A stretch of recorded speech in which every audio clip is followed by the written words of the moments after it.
ইরানের নতুন সেনা প্রধানও নিহত, গভীর রাতে তেহরানের সেনার সদর দপ্তরে হামলার পর দাবি ইসরায়েলের।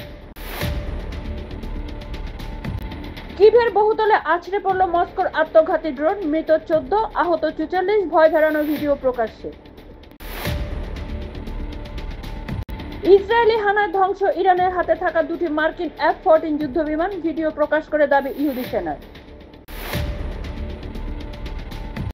তড়িঘড়ি G7 বৈঠক ছাড়লেন ট্রাম্প, বললেন যুদ্ধবিরতির থেকেও বড় কিছু হতে চলেছে। মাক্রো সবসময় বাজে বকেন।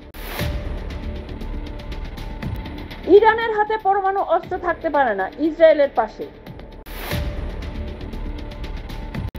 তেহরানের পরপর বিস্ফোরণের শব্দ, ইরানকে আমেরিকার সঙ্গে পরমাণু বৈঠকে বসতে বলল 3 দেশ, পাল্টা কি জবাব এলো? ইরানের সর্বোচ্চ ধর্মীয় নেতাকে হত্যা করলেই যুদ্ধ থেমে যাবে, দাবি নেতানিয়াহুর। পশ্চিম এশিয়ার পরিস্থিতি জটিল হবে।